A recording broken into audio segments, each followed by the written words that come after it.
శ్రీ మహాజనాధిపతయే నమః. శ్రీ గురుభ్యో నమః.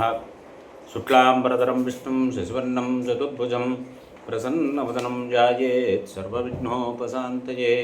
అజానన పద్మార్కం గజాననమహర్నిశం అనేకదం తం భక్తానాం ఏకదంతముపాస్మహే. సదాశివసమారంభాం వ్యాసశంకరమధ్యమాం అస్మదాచార్యపర్యంతాం వందే గురుపరంపరాం. శృతిస్మృతిపురాణానామాలయం కరుణాలయం నమామి భగవత్పాదశంకరం లోకశంకరం. నారాయణం నమస్కృత్య నరం చైవ నరోత్తమం దేవీం సరస్వతీం వ్యాసం తతో జయముదీరయేత్. వ్యాసాయ విష్ణురూపాయ వ్యాసరూపాయ విష్ణవే నమో వై బ్రహ్మనిధయే వాసిష్ఠాయ నమో నమః. వసుదేవసుతం దేవం కంసచానూరమర్దనం దేవకీ పరమానందం కృష్ణం వందే జగద్గురుం. విశ్వేశం మాధవం రుండిం దండపాణిం చ భైరవం వందే కాశీం గుహాం గంగాం భవానీం మణిజన్నికాం.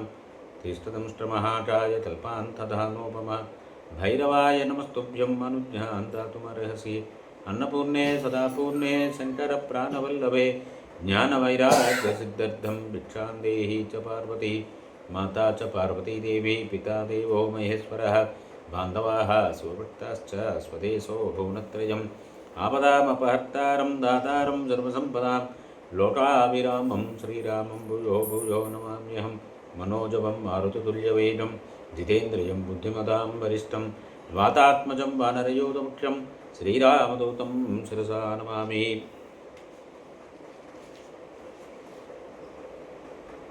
నిండు సభలో ద్రౌపదికి ఘోరమైనటువంటి పరాభవం జరిగింది, అవమానం కలిగింది.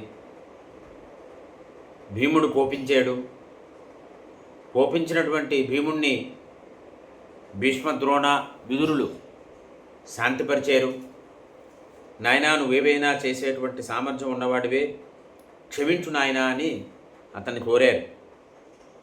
ఇప్పుడు కర్ణుడు తన యొక్క నీచ స్వభావాన్ని మరోసారి ప్రదర్శిస్తున్నాడు. త్రయకిలే మే యతభా భవంతి దాసః పుత్రశ్చ స్వతంత్రా చ నారీ దాసస్య పత్ని త్వదనస్య దబ్ధ్రే హీనేశ్వర దాసదనం చ సర్వం.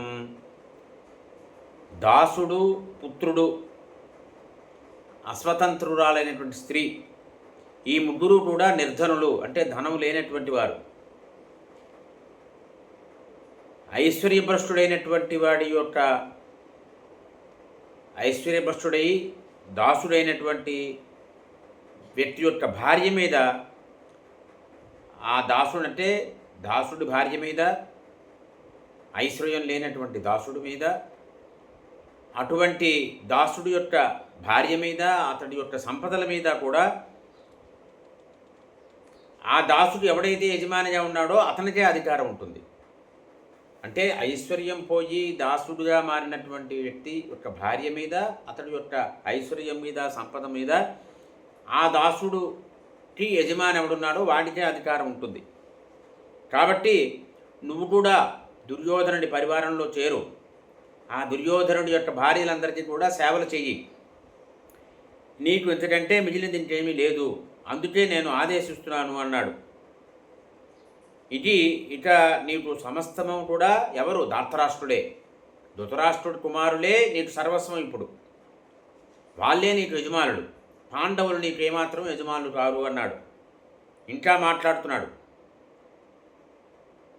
వెంటనే మరొకరిని ఎవరినైనా నువ్వు భర్తగా స్వీకరించు అని సలహా ఇస్తున్నాడు కర్ణుడు. అప్పుడు మళ్ళీ ఈ రకంగా జూదంలో పందెంగా పట్టబడి ఆ జూదం ఆడుతున్నవాడు ఓడిపోతే మళ్ళీ దాసి అయ్యేటువంటి పరిస్థితి నీకు కలదు కాబట్టి అని చెప్తున్నాడు. చాలా నీచంగా మాట్లాడుతున్నాడు. భర్తల పట్ల చాలా స్వేచ్ఛగా ప్రవర్తించడం అనేటువంటిది నీలాంటి వాళ్ళ తప్పు కాదులే అని చెప్పాడు. అని దాస్యంలో అయితే స్వేచ్ఛ ఉంటుంది కాబట్టి నీకు దాస్యమే ఉత్తమమైనది అని చెప్పాడు. ఇప్పుడు నకులుడు, సహదేవుడు, భీముడు, యుధిష్ఠిరుడు, అర్జునుడు వీళ్ళందరూ కూడా ఓడిపోయారు. నువ్విప్పుడు దాసీవి. ఓడిపోయినటువంటి నీ భర్తలు ఎవరు, పాండవులు ఎవరున్నారో వాళ్ళు ఇక నీకు భర్తలు కాదు. ఎందువల్లంటే ధర్మరాజు జీవితానికి పరాక్రమము, పౌరుషము, ఈ పరమార్థము అనేటువంటి విషయాన్ని తెలియదు అతనికి. అందువల్ల పాంచాలరాజు ద్రౌపదుడి కుమార్తె అయినటువంటి నిన్ను పనంగా పెట్టి జూదవాడారు సభలోనే అన్నాడు. కర్ణుడి మాట విన్నాడు భీముడు. ఒక్కసారి అసహనానికి గురయ్యాడు.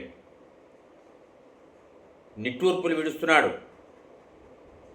అక్కడ ధర్మపాశానికి బద్ధుడైనటువంటి యుధిష్ఠిరుడు అతన్ని కోపాన్ని తగ్గిస్తున్నాడు. అయినప్పటికీ కూడా అతడు కళ్ళతోటే అందరినీ దహిస్తున్నాడా అన్నట్లుగా చూస్తున్నాడు భీముడు అని చెప్తున్నాడు. అప్పుడు మహారాజా, ఈ సూతపుత్రుడైన కర్ణుడి మీద నాకేమీ కోపం లేదయ్యా. ఎందువల్లంటే దుర్యోధనుడి దాసుడు వీడు.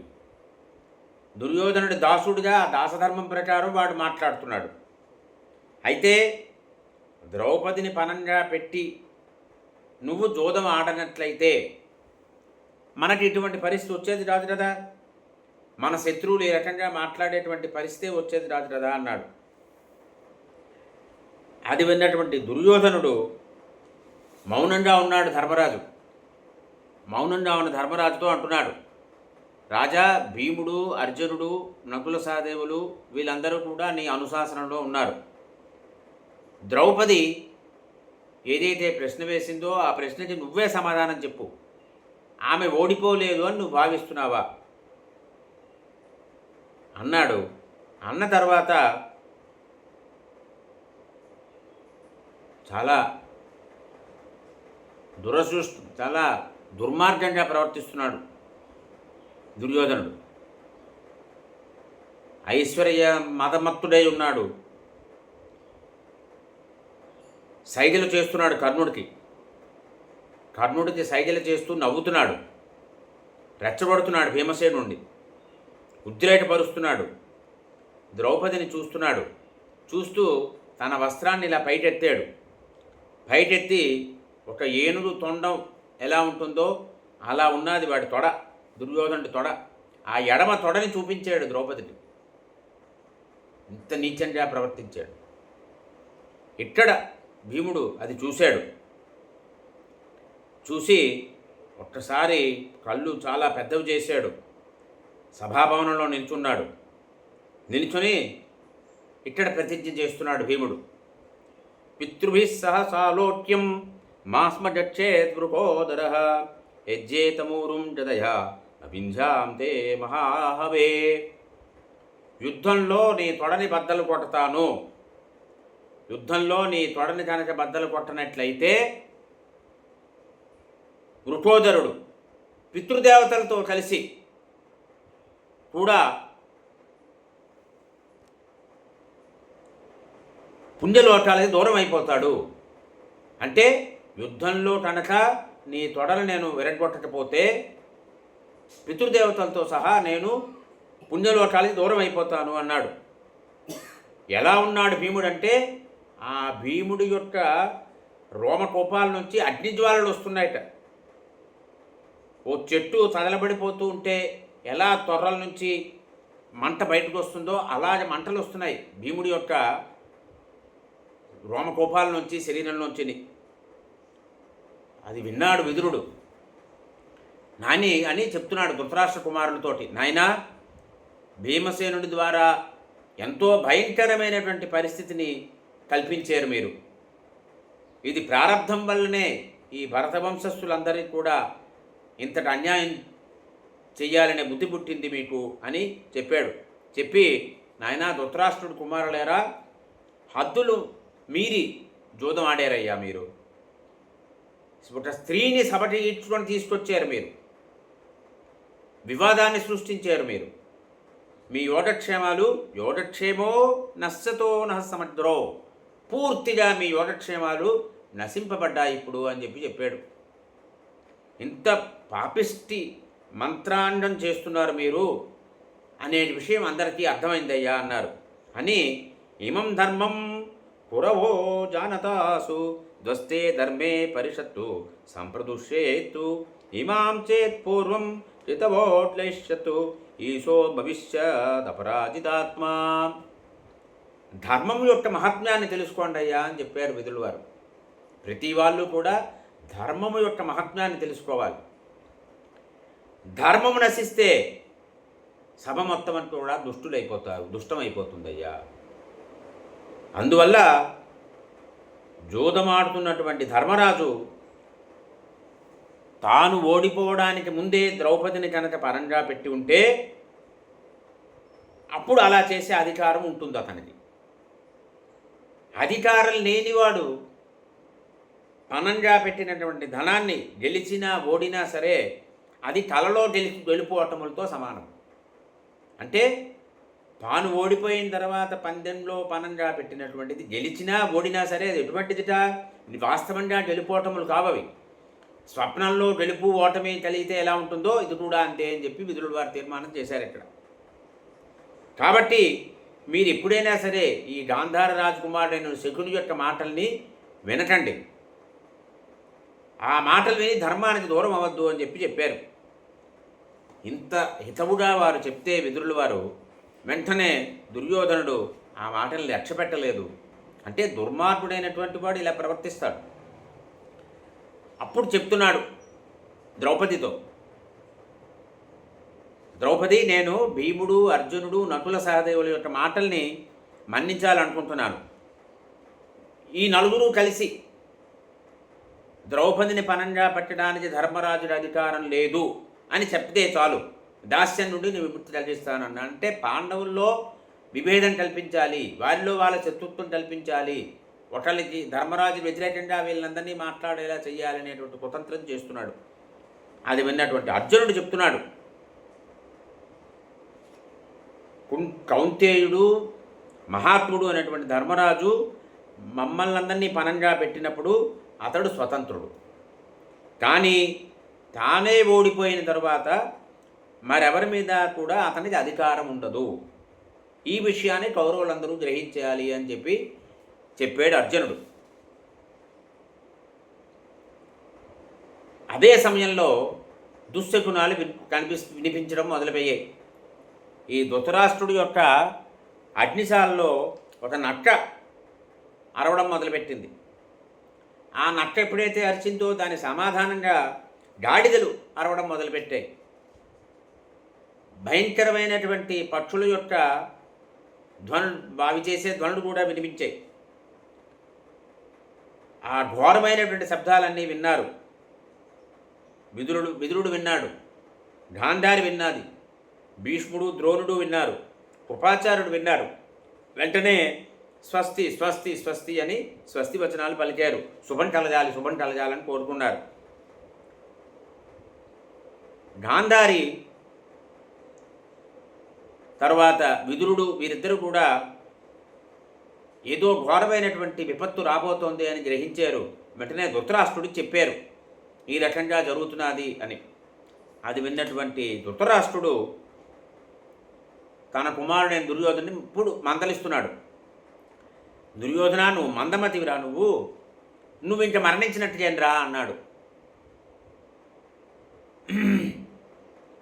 ఎందువల్లంటే పురుశ్రేష్ఠులందరూ ఉన్నటువంటి ఈ సభలో నువ్వు ఒక స్త్రీని, విశేషించి పాండవుల యొక్క ధర్మబద్ధ అయినటువంటి ద్రౌపదిని ఈ సభకి పిలిపించి దుర్భాషలాడుతున్నావురా అని ఈ రకంగా చేయడం వల్ల బంధువుల యొక్క వినాశనానికి నువ్వు దారి తీస్తున్నావు. కాబట్టి నువ్వు ఇది మానుకోవాలి అని చెప్పి అప్పుడు ద్రౌపదితో మాట్లాడుతున్నాడు ధృతరాష్ట్రుడు. అమ్మా, నువ్వు నా కోడళ్ళందరిలోని కూడా ఎంతో ఉన్నతమైన స్థానంలో ఉన్నదానివమ్మా. ఎందువల్ల? ధర్మ పరమాసతి, నువ్వెప్పుడు కూడా ధర్మపరాయణురాలివి. అటువంటి నీకు నేను వరం ఇవ్వదలిచానమ్మా, వరం కోరుకో అన్నాడు ధృతరాష్ట్రుడు. అప్పుడు ద్రౌపది అడిగింది, మహాత్మా, నాకు వరం ఇచ్చేటువంటి ఉద్దేశ్యం మీకుంటే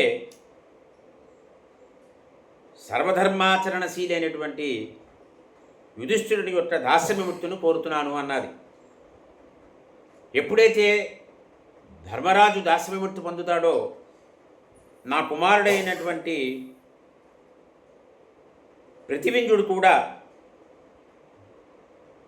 దాసపుత్రుడు అనిపించుకోకుండా ఉండగలుగుతాడు. లేదంటే వీడు ఒక దాసుడు యొక్క పుత్రుడు వీడు అని అందరూ పిలుస్తారు. ఒక సమయంలో రాజకుమారుడైనటువంటి వాడు మళ్ళీ దాసపుత్రుడు అవడం అనేది సాధ్యం కాదు. నా పుత్రుడు దాసపుత్రుడు అవడం నాకు ఇష్టం లేదు అన్నది. వెంటనే ధృతరాష్ట్రుడు, అమ్మా నువ్వు అడిగినట్లే చేస్తున్నానమ్మా అన్నాడు. అంటే దీని ప్రభావం వల్ల ధర్మరాజు దాసవిముక్తి పొందాడు. వెంటనే అడుగుతున్నాడు, ద్వితీయం తే వరం భద్రే తదా అని వరయస్వ. అమ్మా మరొక వరం ఇస్తున్నాను నీకు, నీ మనస్సులో ఏదైతే కోరుకుందో కోరుకో అమ్మా అన్నాడు. ఎందువల్లంటే నువ్వు ఒకే వరానికి అర్హత ఉన్నదానివి కాదు, ఒకటి కంటే ఎక్కువ వరాలు పొందే అర్హత నీకు ఉన్నది అన్నాడు. అప్పుడు ద్రౌపది అడిగింది, సరథే సదునుష్కోచ భీమసేన ధనంజయో యమోచ వరయే రాజన్ ఆదాసాను స్వవసానహం. నీ వశమే ఉన్నటువంటి భీమ అర్జున నకుల సహదేవులను వాళ్ళ రథాలు ధనస్సులతో పాటుగా దాస్యవిముక్తి కల్పించండి అని కోరింది. తదాస్తుతే మహాభాగే యథాత్వం నందినీచ్చసి. అమ్మ అలాగే జరుగుతుందమ్మా, వారికి కూడా దాస్యముక్తిని ప్రసాదించాను అన్నాడు ధృతరాష్ట్రుడు. ఇక్కడ చూడండి ధర్మ సూక్ష్మం ఇక్కడ తెలుస్తోంది. ఇక్కడ వెంటనే ధృతరాష్ట్రుడు అంటున్నాడు, తృతీయా వరయాస్మత్త నాసిద్ధాభ్యాం సుదత్రుత తమ్మి సర్వస్నుషానాం మే శ్రేయసీ ధర్మచారిణి. అమ్మా నువ్వు వంశానికి ఆనందాన్ని కలిగించేదానివమ్మా, నువ్వు కోరుకున్నట్లే జరుగుతుంది. ఇప్పుడు 3వ వరం కోరుకో. ఎందువల్లంటే నా కోడళ్ళందరిలోనూ కూడా నువ్వు శ్రేష్టమైన దానివి, ఎప్పుడూ ధర్మ మార్గాల్లో నడిచేటువంటి దానివి. 2 వరాలు ఇవ్వడం అంటే నీకు పూర్తిగా సత్కారం చేసినట్టు కాదు అన్నాడు. ఇక్కడ ధర్మ సూక్ష్మం చెప్తోంది ద్రౌపది. లోభో ధర్మస్య నాశాయ భగవన్నాహముత్సహే అనర్హ వరమాదాతుం తృతీయం రాజసత్తమా. ప్రభు, లోభం అనేటువంటిది ధర్మాన్ని నశింపు చేస్తుంది. ఏది ధర్మాన్ని నశింపు చేస్తుందంటే లోభం. ఎవరికైతే లోభం కలుగుతుందో వాడు ధర్మనాశనానికి దారితీస్తాడు. ఇక నాటు మీద వరాల మీద ఆసక్తి లేదు అని 3వ వరాన్ని కోరుకోవడానికి నేను తగిన దాన్ని కాను అని చెప్పింది. ఎందుకు అంటే ఇక్కడ చెప్తున్నది కారణం దానికి. ఎవరు ఎన్ని వరాలు కోరాలి అనే విషయం ఇక్కడ ద్రౌపది తెలియజేస్తోంది. ఏకమాహు వైశ్వరం దౌతు చత్రస్త్రియో స్త్రియావరో త్రియస్తు రాజ్ఞో రాజేంద్ర బ్రాహ్మణస్స శతం వరాహ. అంటే ఏం చెప్తున్నారంటే, మహారాజా వైశ్యుడికి 1 వరం ఇవ్వాలి, క్షత్రియ కాంతకి 2 వరాలు ఇవ్వాలి, క్షత్రియుడికి 3 వరాలు ఇవ్వాలి. ఇక బ్రాహ్మణుడికి అంటారా, బ్రాహ్మణస్య శతం వరాహ, బ్రాహ్మణుడు కొన్ని 100 వరాలైనా సరే ఇవ్వచ్చు అని పెద్దలు చెప్పిన మాట. కాబట్టి నేను 3 వరాలు కోరకూడదు అని చెప్పింది ద్రౌపది. అంటే ఆమె ఏది చేసినా ఏది పలికినా ధర్మబద్ధంగా ఉంటుంది, శాస్త్రసమ్మతంగా ఉంటుంది. నా భర్తలు ఇప్పుడు దాస్య విముక్తి పొందారు, ఆ విపత్తులోంచి బయటపడ్డారు, ఇక మీదట పుణ్యకర్మలు చేసుకుంటారు. వాళ్ళు దాసుడుగా ఉన్నవాడు పుణ్యకర్మలు చేయలేడు. ఇప్పుడు దాస్య విముక్తి పొందారు కాబట్టి పుణ్యకర్మలు చేస్తారు, పుణ్యకర్మల ద్వారా శుభాల్ని పొందుతారు. భద్రాణి రాజన్ పుణ్యేన కర్మణ. అంటే మనము శుభాలు పొందాలి అంటే ఏం చేయాలంటే పుణ్యకర్మలు ఆచరించాలి. ఇప్పుడు ఆ పుణ్యకర్మలు ఆచరించడానికి స్వాతంత్రం మీరు ఇచ్చారు అని ద్రౌపది చెప్పింది. స్వస్తి.